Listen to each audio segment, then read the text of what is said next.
തണുപ്പ് തോന്നില്ലേ? തലവേദന കൂടിയപ്പോ നിന്നെ കാണണമെന്നും നിന്റെ അരികിൽ വന്നിരിക്കണമെന്നും തോന്നി. എന്റെ കുഞ്ഞിന്റെ അമ്മയാവാൻ പോവാ. എന്നിട്ട് ഞാൻ ഒരുപാട് നേരമൊന്നും നിന്റെ അടുത്ത് ചെലവഴിക്കുന്നില്ല. നിന്നെയും കൊണ്ട് അധികം പുറത്തേക്കൊന്നും പോകുന്നുമില്ല. നീ അതിന് പരാതിയൊന്നും പറയാത്തത് എന്റെ പുണ്യോ, നിന്റെ നല്ല മനസ്സാ. എങ്കിലും ഞാൻ കാര്യങ്ങളൊക്കെ മനസ്സിലാക്കി ചെയ്യണ്ടേ? കുഞ്ഞ് ജനിച്ചു കഴിഞ്ഞാലും നമുക്ക് നന്നായി ജീവിക്കണം ഉണ്ണിയേട്ടാ. അതിന് ഉണ്ണിയേട്ടന്റെ ജോലി ശ്രദ്ധിച്ചേ പറ്റൂ. ഹോസ്പിറ്റലിൽ നന്നായി നോക്കി നടത്തണം. ഇപ്പൊ അത് നഷ്ടത്തിലാന്നാ പറയുന്നേ. ഉണ്ണിയേട്ടന്റെ മിടുക്കുകൊണ്ടേ നമ്മുടെ ഹോസ്പിറ്റലിൽ പേരെടുക്കണം.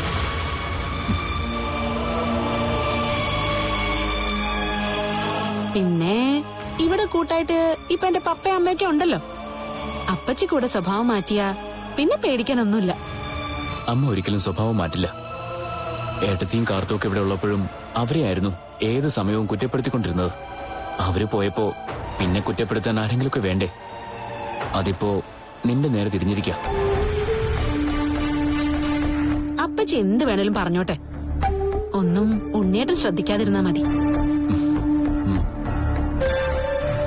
ഞാനേ ഉണ്ണിയേട്ടന് കുടിക്കാൻ ജ്യൂസ് എടുക്കാൻ പറയാം.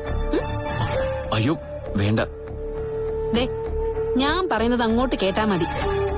നല്ല ഓറഞ്ച് ജ്യൂസ് ഒരു ഗ്ലാസ് കുടിക്കുമ്പോ ക്ഷീണം പകുതി അങ്ങ് പോകും. അത് കഴിഞ്ഞിട്ട് തുളസിയിലെ മറ്റൊക്കെ ഇട്ടിട്ട് ഒരു കഷായം ഉണ്ടാക്കി തരാം. ഇന്നത്തോടെ ഉണ്ണിയേട്ടന്റെ ക്ഷീണമൊക്കെ മാറണം. എങ്കിലേ എനിക്ക് സമാധാനം കിട്ടും. ഇവിടെ തന്നെ കിടക്കണേ. ഏ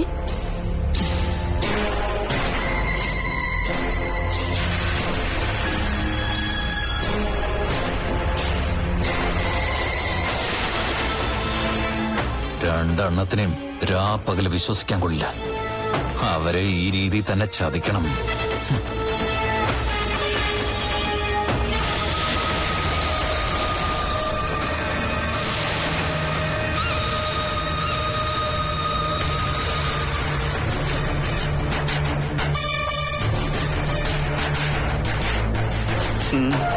നമ്മുടെ മരുമോൻ വന്നു. ഇനിയിപ്പൊ നിങ്ങളുടെ പെങ്ങളും ഉടനെ വരും. അവനെ എല്ലാം അറിയിക്കാനുള്ള പുറപ്പാടിലാണെന്ന് തോന്നുന്നു നിങ്ങളുടെ മോള്. അവന് വല്ല ജയിലിലോട്ടോ മോളിലോട്ടോ പറഞ്ഞു വിടണം കരണേട്ടാ. എടി, അതിനൊക്കെ ഞാൻ എത്രയോ പ്രാവശ്യം ശ്രമിച്ചതാ. ആ കൃഷി ഓഫീസർ ഉണ്ടല്ലോ, അവൻ ഈ നാട്ടിലോട്ട് വന്നതാ എല്ലാ ദുരന്തത്തിനും കാരണം.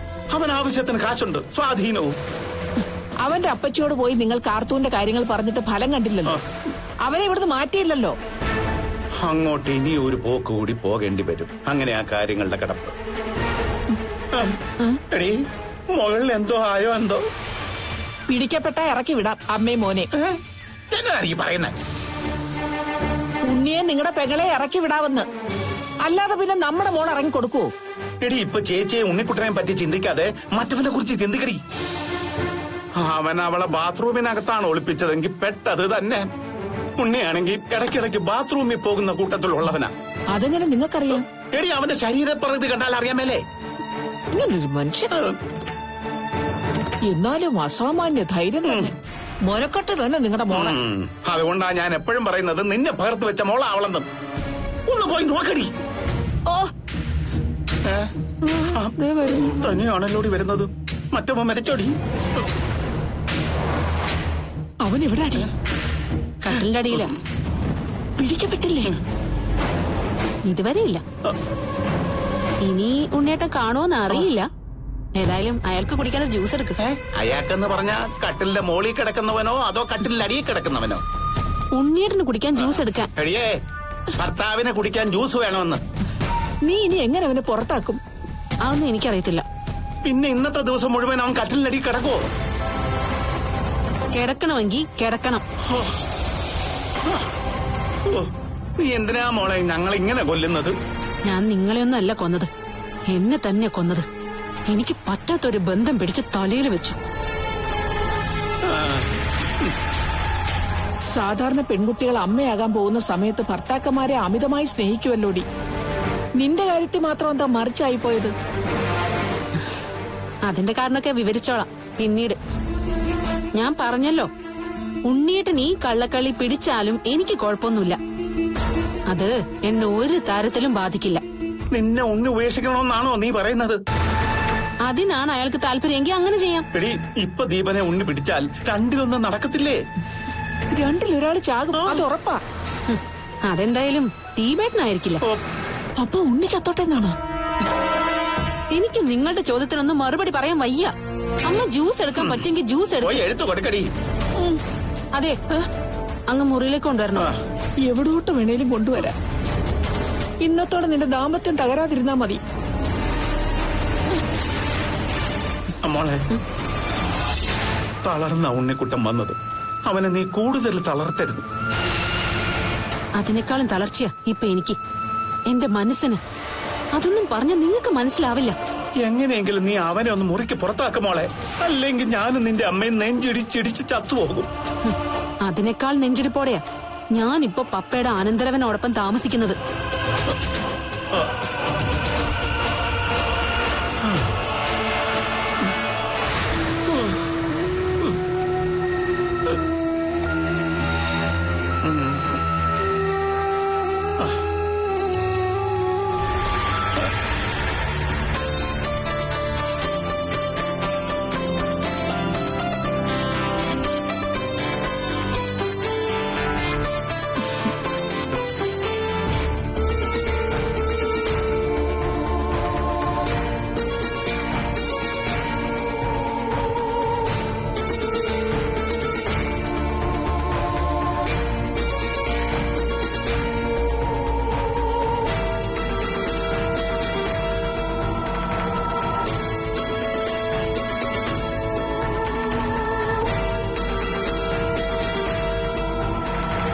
മോളെ, ആ അമ്മയോ? അരുണേട്ടന്റെ ജോലി സ്ഥലത്ത് പോയിട്ട് എന്തായി? അവിടെ പ്രത്യേകിച്ച് പ്രശ്നമൊന്നും ഉണ്ടായില്ലല്ലോ? ഏയ് ഒന്നുമില്ല മോളെ. എനിക്ക് പേടിക്കേണ്ട കാര്യമൊന്നുമില്ലല്ലോ? മോളും അവനും തമ്മിൽ നല്ല പ്രായവ്യത്യാസമുണ്ട്. അതേപ്പറ്റി അവൻ പറഞ്ഞുകൊണ്ടിരിക്കുക. അരുണേട്ടൻ വന്നിട്ടില്ലേ? വന്നിട്ടുണ്ട്. താഴെ ശരത്തോയി സംസാരിച്ചിരിക്കുക. പ്രായവ്യത്യാസമൊന്നും എനിക്കൊരു പ്രശ്നമല്ല അമ്മായി. അതൊക്കെ ഇന്നത്തെ കാലത്ത് പെൺകുട്ടികള് നോക്കാറില്ല. കല്യാണം കഴിക്കുന്ന ആളിന്റെ സ്വഭാവം, അതിനാണ് ഞങ്ങൾ പെൺകുട്ടികള് മുൻഗണന കൊടുക്കുന്നത്. ആരൊക്കെ എന്തൊക്കെ പറഞ്ഞാലും എനിക്ക് എന്റെ അരുണേട്ടനെ വിശ്വാസം. മോളെപ്പോഴും ദേവിയുടെയും മഞ്ജുവിന്റെയും വാക്കുകളാ കേൾക്കുന്നത്. അരുണിന്റെ ഇഷ്ടം എന്താണെന്ന് ഇതുവരെ ചോദിച്ചിട്ടുണ്ടോ? എനിക്ക് അരുണേട്ടനെ ഇഷ്ട. അതുകൊണ്ട് തന്നെ അമ്മ അരുണേട്ടനെ പറ്റി പറഞ്ഞപ്പോ എനിക്കത് എതിർക്കേണ്ട കാര്യമില്ല.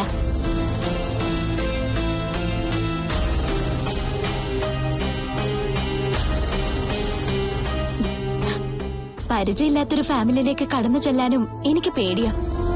ഇതാവുമ്പോ അമ്മായി, മഞ്ജു ചേച്ചി, അങ്ങനെ എല്ലാവരും എന്റെ സ്വന്തക്കാരാ. എനിക്കവിടെ അന്യ വീടായി തോന്നേണ്ട കാര്യമില്ല. എല്ലാ പെൺകുട്ടികളും ഇങ്ങനെ ചിന്തിച്ചാ എന്ത് ചെയ്യും മോളെ? ഒരു വീട്ടിൽ നിന്ന് രണ്ടു ബന്ധം എടുക്കുന്നത് അത്ര നല്ലതാണെന്ന അഭിപ്രായം എനിക്കില്ല.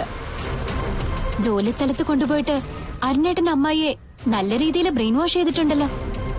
അല്ലെങ്കിൽ അമ്മായി ഇങ്ങനെയൊന്നും സംസാരിക്കില്ല.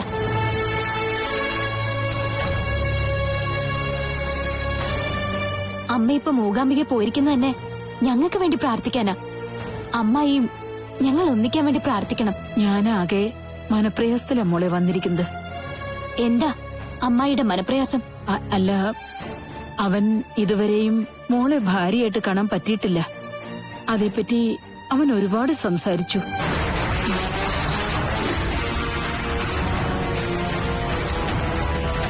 വിവാഹം എന്നൊക്കെ പറയുമ്പോ ഓരോരുത്തർക്കും ഓരോരോ ഇഷ്ടമല്ലേ മോളെ? മോൾക്ക് സങ്കടമായിന്നറിയാം. എങ്കിലും ഞാൻ പറഞ്ഞു എന്നേ ഉള്ളൂ. അരുണേട്ടന് അവിടെ ആരെങ്കിലും ഇഷ്ടമുണ്ടോ?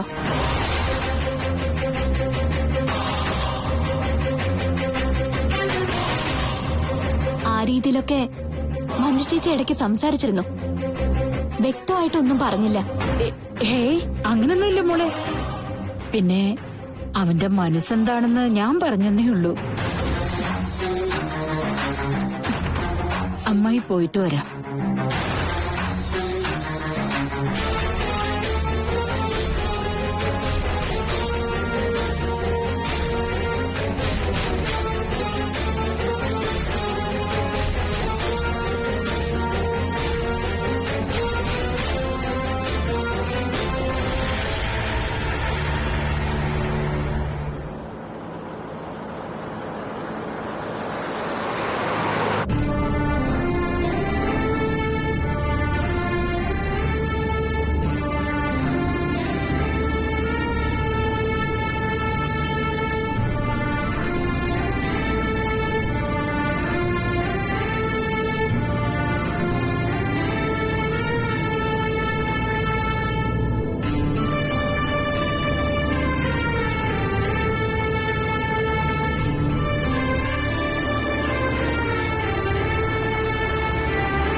അമ്മ എന്താ ഇങ്ങനെ വിഷമിച്ചിരിക്കുന്നത്? പിന്നെ ഞാൻ എന്ത് ചെയ്യൂടാ മോനെ? മാള് പിന്മാറില്ല. ഇനി പിന്മാറിയാലും ദേവ തീരുമാനിച്ച വിവാഹം അവള് നടത്താൻ ശ്രമിക്കും. ശരത്തങ്ങള് എനിക്കൊപ്പം നിൽക്കുന്നത്. അതുകൊണ്ട് എന്താ കാര്യം?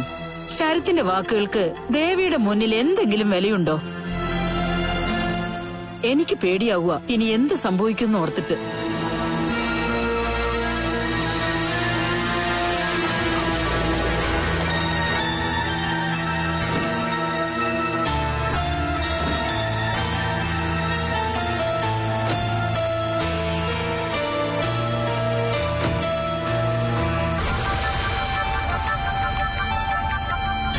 മോൻ എന്താ ഈ ആലോചിക്കുന്നേ? എന്തായാലും മാളുവിനെ കല്യാണം കഴിക്കാൻ എനിക്ക് പറ്റില്ലമ്മേ. പറ്റില്ല എന്ന് നീ എന്നോട് പറയുന്നത് പോലെ അപ്പച്ചിയോട് പറയൂ. എനിക്കെന്തായാലും അവളുടെ മുഖത്ത് നോക്കി ഇതൊന്നും പറയാൻ പറ്റില്ല. അമ്മയ്ക്ക് മാളുമായിട്ടുള്ള വിവാഹത്തെ എതിർക്കാൻ പറ്റുമോ? അതിനുവേണ്ടിയാണ് ഞാനിപ്പോ പോയത്, മാളുവിനോട് സംസാരിക്കാൻ. അവക്കാണെങ്കിൽ നിന്നെ തന്നെ മതി. പിന്നെ എന്ത് ചെയ്യാനാ? കാർത്തു പറയുന്നുണ്ട് പിന്മാറാന്നൊക്കെ. അമ്മ അത് എന്നോടും പറഞ്ഞു പലതവണ. എനിക്കതിന് കഴിയില്ലമ്മേ. നിങ്ങളുടെ വിവാഹം ഒന്നും കഴിഞ്ഞിട്ടില്ലല്ലോ, പിന്നെന്താ കുഴപ്പം?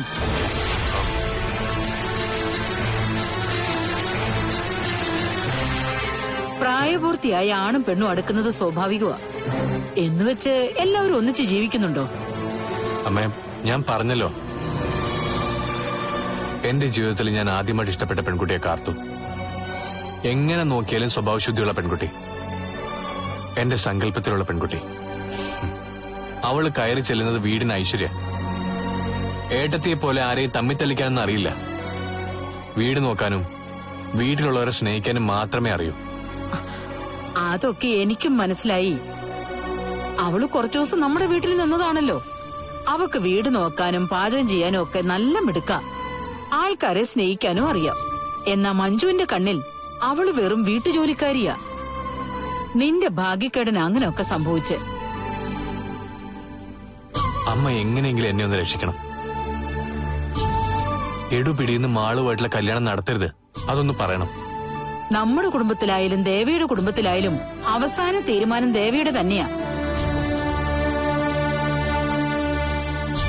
അവക്ക് മുകളിൽ ഇതുവരെ ആരും സംസാരിച്ചിട്ടില്ല. പിന്നെ അതിന് ഞാൻ മാറ്റം വരുത്തണമെന്ന് പറഞ്ഞാ എങ്ങനെ സാധിക്കും?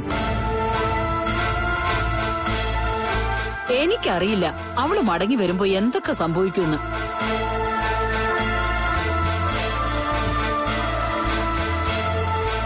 ആ പെങ്കൊച്ചിന്റെ കാര്യം ആലോചിച്ചിട്ട് സങ്കടം തോന്നുവാടാ.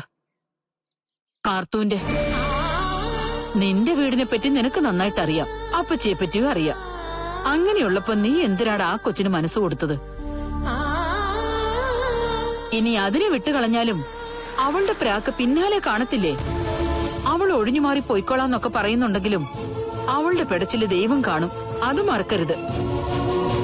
നീ വാ, നമുക്ക് പോവാം.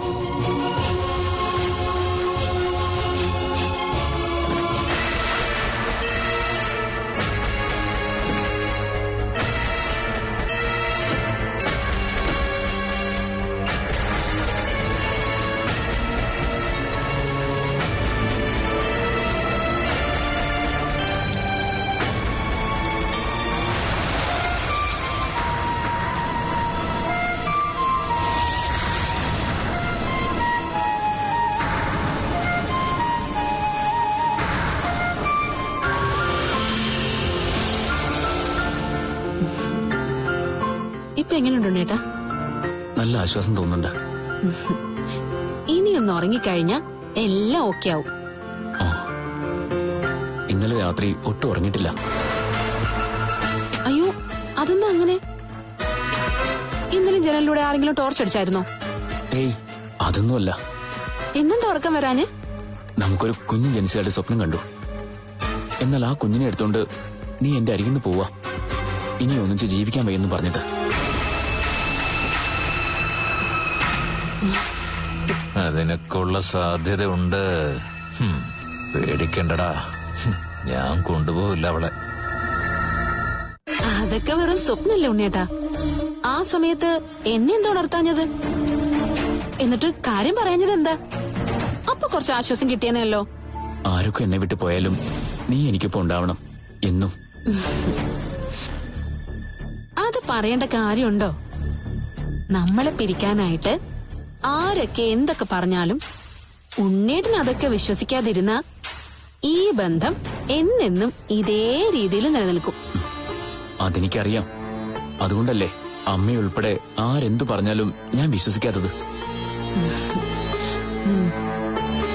ആ പിന്നെ ഹോസ്പിറ്റലിൽ ഒരു നഴ്സ് പറഞ്ഞു നീ ആരുടെയോ ബൈക്കിന്റെ പുറകില് കയറി പോകുന്ന കണ്ടായിരുന്നു.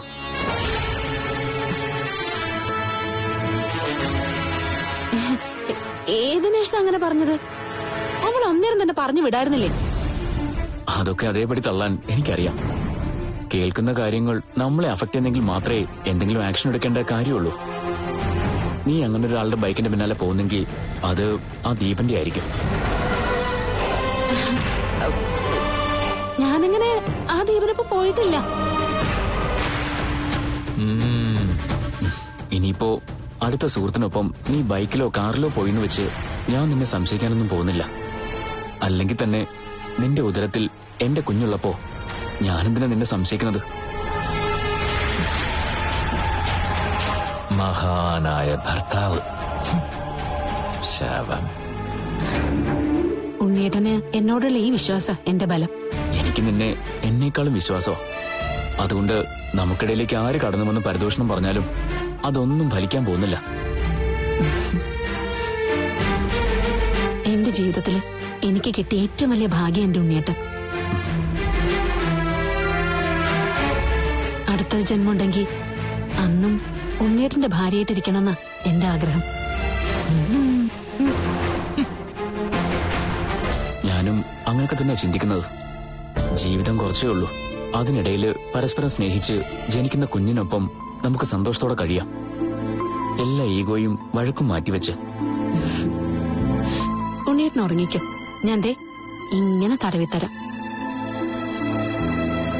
സ്നേഹിക്കുന്ന ഭാര്യയുടെ ഇതുപോലുള്ള തലോടല ഏതൊരു പുരുഷന്റെ ആശ്വാസം. ഉണ്ണിയേട്ടൻ ഉറങ്ങിക്കും.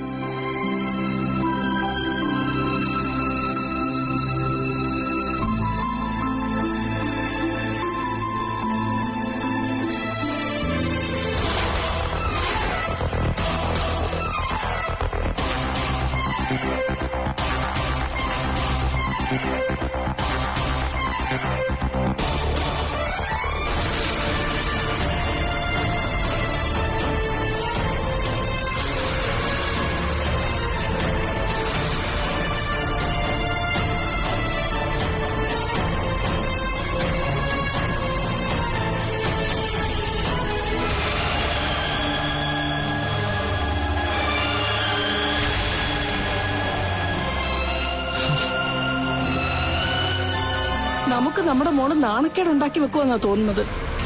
എടീ സുധേ, ഇനി ഈ നാട്ടില് ദീപനോടൊപ്പം ചുറ്റുന്ന നമ്മുടെ മോളെ കാണാൻ ഇനി ഉണ്ണി മാത്രമേ ബാക്കിയുള്ളൂ. ബാക്കി എല്ലാവരും കണ്ടു കഴിഞ്ഞു. അതാരാണെന്ന് പലരും ചോദിക്കുന്നു എന്നോട്. അവന്റെയൊക്കെ നാവടപ്പിക്കാൻ നമ്മളെ കൊണ്ട് പറ്റുമോ? പോരാത്തന്നെ നിങ്ങളുടെ പെങ്ങൾ ഈ സംഭവം പരസ്യമാക്കിക്കൊണ്ടിരിക്കുക. എടീ സുധേ, ഈ നാട്ടിലുള്ളവരെല്ലാം കണ്ണനെ സ്നേഹിക്കുന്നവരാ. അവർക്കാർക്കും ആ കിളവിയെ ഇഷ്ടമേ അല്ല. കണ്ണൻ ജയിലിൽ കിടന്നപ്പോ പോലും സന്തോഷിച്ച അമ്മയെന്നാണ് അവരെ കുറിച്ച് എല്ലാവരും പറയുന്നത്. അതുകൊണ്ട് അവരുടെ കാര്യം നീ വിട്. പക്ഷേ ആൾക്കാർ നേരിട്ട് കാണുന്ന കാഴ്ച മായ്ച്ചു കളയാൻ പറ്റത്തില്ലല്ലോ സുധേ. ഇപ്പോ ഭർത്താവും കാമുകനും ഒരു മുറി കയറിയിരിക്കുക. അതിനി എന്തായി തീരുവോ എന്തോ. പിടിക്കപ്പെട്ടാലും ഒരു കുഴപ്പമില്ലെന്ന് കരുതുന്ന നമ്മുടെ മോക്ക് അതൊന്നും ഒരു പ്രശ്നമല്ല.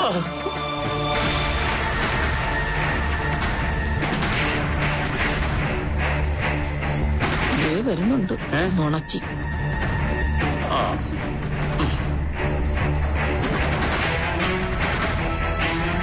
അവര് പറയുന്നൊന്നും അങ്ങോട്ട് വിശ്വസിക്കണ്ട. പക്ഷെ വിശ്വസിപ്പിച്ചേ അടങ്ങുമെന്ന് പറഞ്ഞ് നടക്കുവാണല്ലോ നമ്മുടെ മോള്.